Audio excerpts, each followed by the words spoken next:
All right, welcome back. This week we are in Genesis chapter 27. In this chapter, I suppose this is one of the more well-known chapters in Genesis. This is where Jacob, and working with his mother Rebekah, together they deceive Isaac and steal the blessing from Jacob's brother Esau. So we see that unfold here in Genesis chapter 27. Beginning in verse 1, it says, "Now it came to pass when Isaac was old, and his eyes were so dim that he could not see, that he called Esau his older son, and said to him, 'My son.' And he answered, 'Here I am.' Then he said, 'Behold, now I am old. I do not know the day of my death. Now therefore, please take your weapons, your quiver and your bow, and go out to the field and hunt game for me. And make me savory food, such as I love, and bring it to me that I may eat, that my soul may bless you before I die.'" Something that we're going to see in this chapter is that this chapter, it is a comforting reminder to us that God can work even through dysfunctional families and families that have massive problems.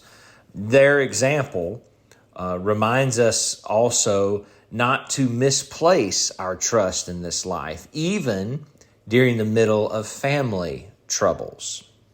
Now, during this time, it was customary for the head of the family, of course that's Isaac at this point, to give a blessing upon his children before he died. This blessing, it passed the leadership of the family from the father to the son. And once it was done, once this blessing was given, it could not be taken back. Now, there are some things about what Isaac tells Esau here that just don't quite make sense, that just don't quite add up.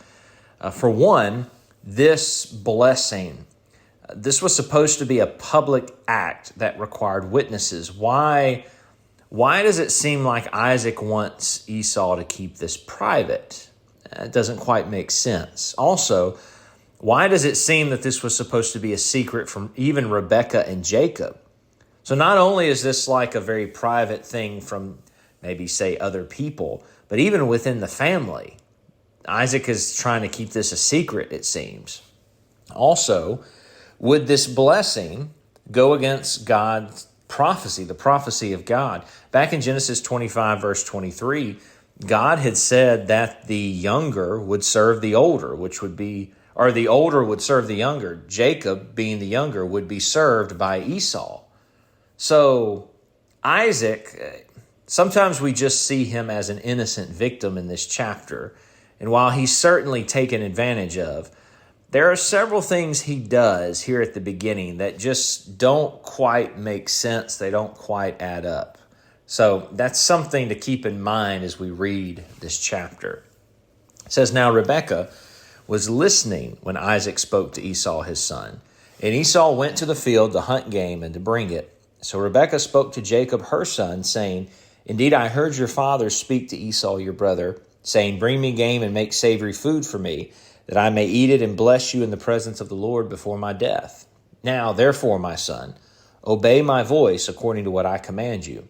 Go now to the flock, and bring me from there 2 choice kids of the goats, and I will make savory food from them for your father, such as he loves. Then you shall take it to your father, that he may eat it, and that he may bless you before his death.' And Jacob said to Rebekah his mother, 'Look, Esau my brother is a hairy man, and I am a smooth-skinned man. Perhaps my father will feel me, and I shall seem to be a deceiver to him, and I will bring a curse on myself and not a blessing.' But his mother said to him, 'Let your curse be on me, my son. Only obey my voice and go, get them for me.'" Later on in the law of Moses, in Leviticus 19, verse 14, and Deuteronomy 27, verse 18, deceiving a blind person would be breaking the law of Moses. So that's an interesting little detail that's given later on when the law of Moses is given. Rebekah and Jacob, they conspire together to deceive Isaac. Now, Jacob, he's more concerned that he will get caught than he is with the morality of his actions. It's not that Jacob has reservations about doing this because, Mom, I don't think this is right. We shouldn't do that.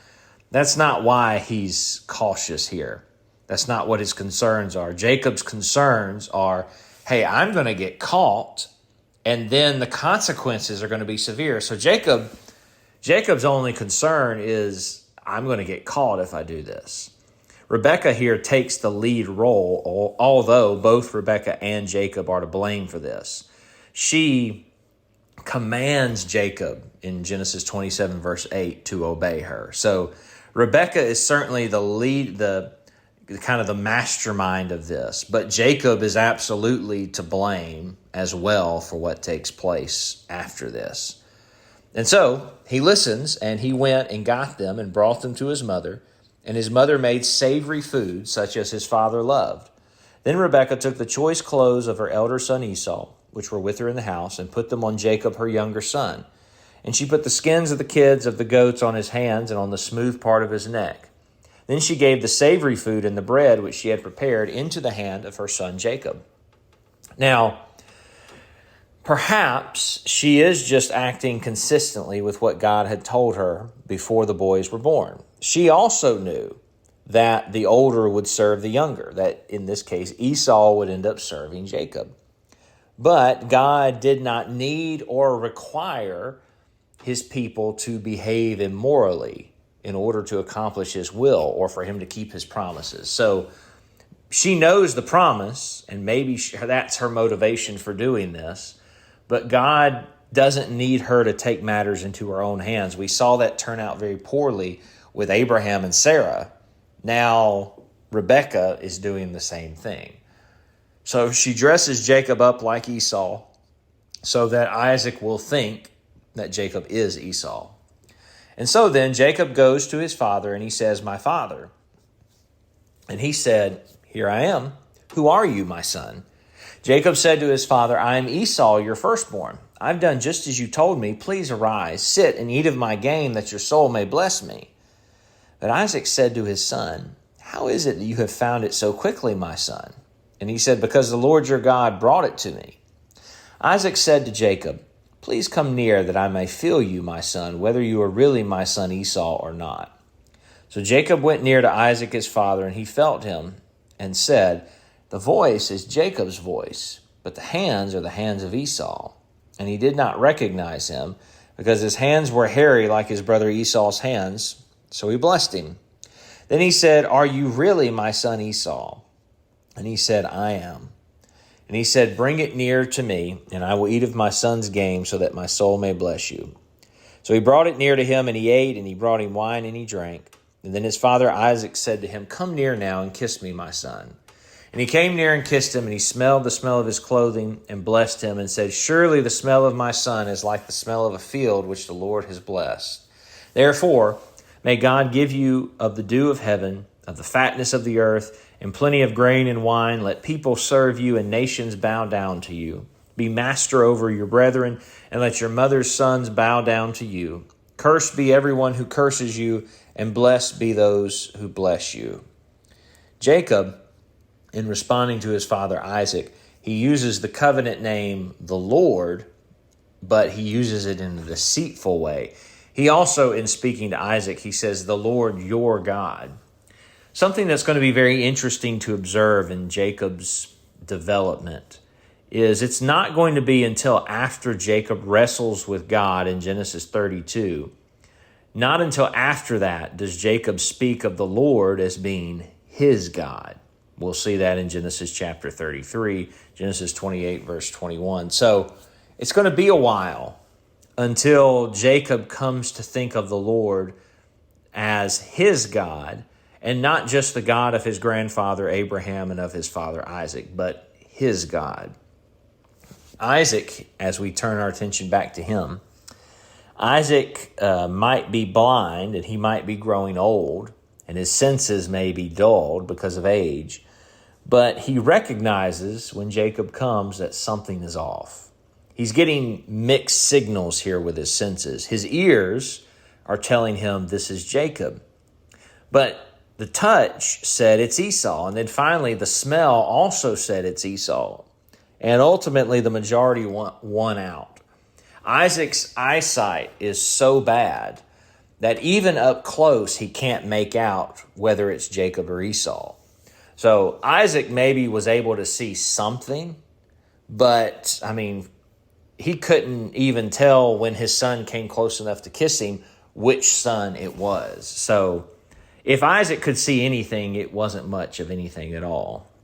And so Isaac ultimately blesses Jacob, and this would transfer the leadership of the family to Jacob. Isaac calls for prosperity for Jacob. Isaac thinks it's Esau. And he ends with a line from God's blessing to Abraham all the way back in Genesis 12, verse 3.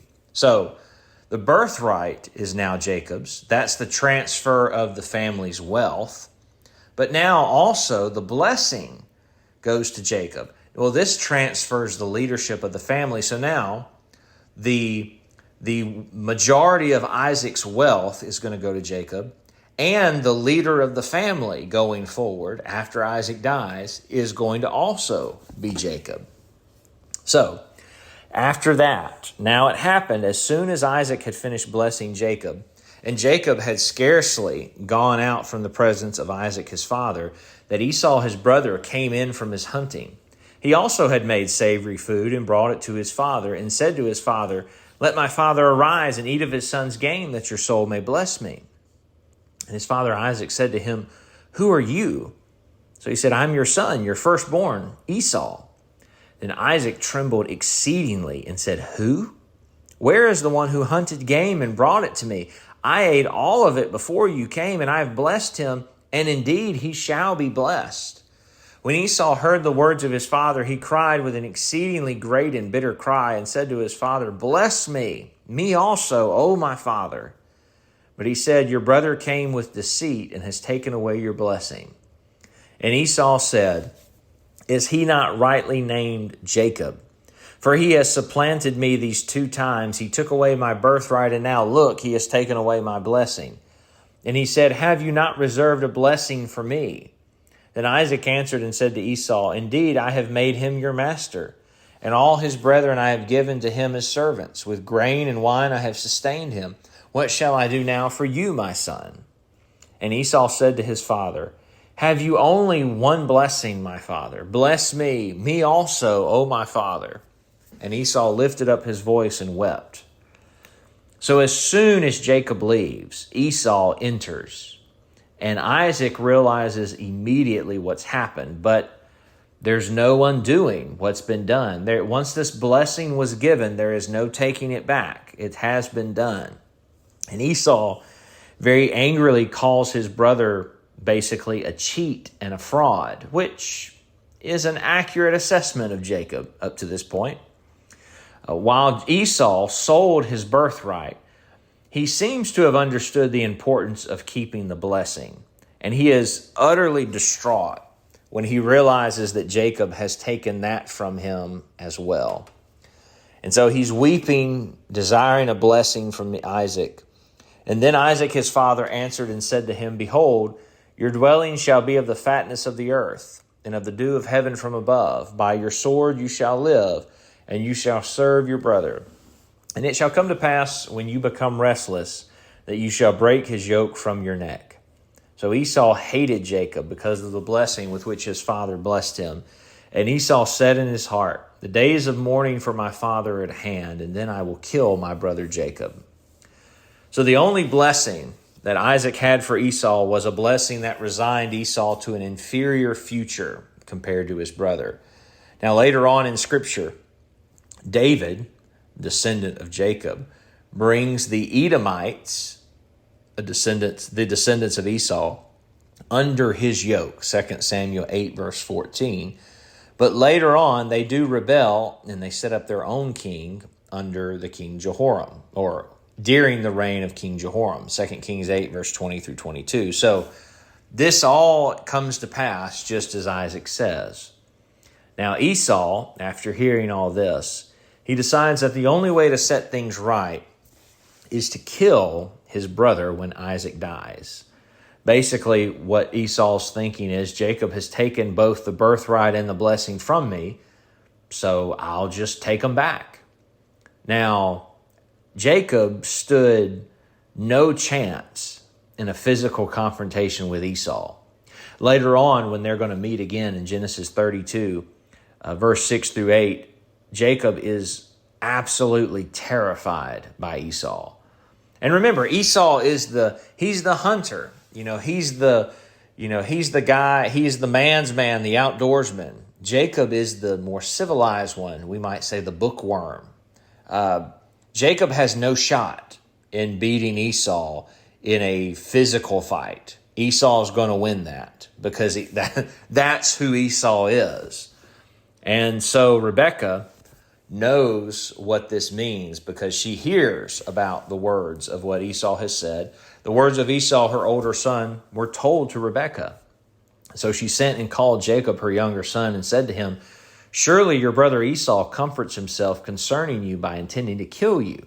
Now therefore, my son, obey my voice. Arise, flee to my brother Laban in Haran. Stay with him a few days until your brother's fury turns away, until your brother's anger turns away from you, and he forgets what you've done to him. Then I will send and bring you from there. Why should I be bereaved also of you both in one day?" And Rebekah said to Isaac, "I'm weary of my life because of the daughters of Heth. If Jacob takes a wife of the daughters of Heth, like those who are the daughters of the land, then what good will my life be to me?" So to save Jacob's life, Rebekah tells Jacob to run away to her brother's house. And she tells Isaac she wants to send Jacob away so that he could go find a wife from their own family, from her family, instead of the daughters of the land. This was the same wish that Abraham had for Isaac, by the way. And something that's very sad is after this moment, Rebekah disappears from the biblical narrative. Best we can tell, she never saw Jacob again. The decision to do this for Jacob cost her ever seeing him again, ever seeing meeting his wives, meeting her grandchildren through Jacob. Best we can tell, she never saw him, perhaps never even heard from him ever again.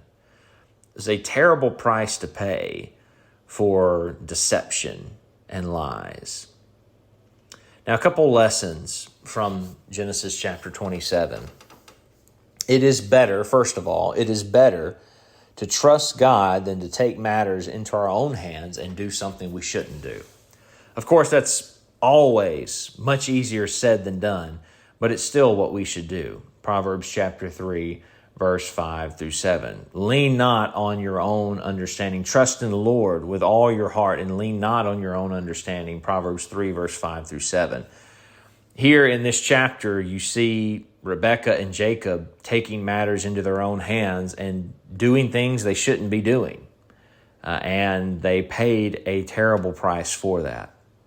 But also, our family is very often we think of our family as being our, that kind of that foundation, that rock in our life. Even if many other things come and go, our family's still there. But our family dynamic is also easily shattered, easily broken. What have we seen here in this family in Genesis chapter 27? Well, the parents had obvious favorites. Isaac's favorite was obviously Esau. Rebekah's favorite was obviously Jacob. We've seen lying and manipulation, and that's between parents between Isaac and Rebekah, that's from child to child. Between Jacob and Esau, that's from child to parent, from Jacob to Isaac. Lying and manipulation everywhere in this family, and we've also seen anger and hatred toward one another. So as a result, this family was broken up and was never the same again. Now, although Jacob and Esau do make peace years on down the road, their family was separated for years. And as we mentioned a moment ago, Jacob probably never saw his mother again. So it is best to follow what God says of our family relationships. I think of Ephesians chapter 5, verse 22 through Ephesians 6, verse 4, where there God talks about what his desire is for husbands and wives and then for children toward their parents. It's always best to follow God's plan for our marriage and God's plan for our family. I appreciate you studying Genesis chapter 27 along with me. Lord willing, next time when we're in the book of Genesis, Genesis 28 talks about Jacob making that trip to his mother's family, making that trip toward the house of Laban. And he's going to have a very important dream that's going to be significant going forward in the book of Genesis. But until then, I hope you have a good rest of your day, and may God bless you.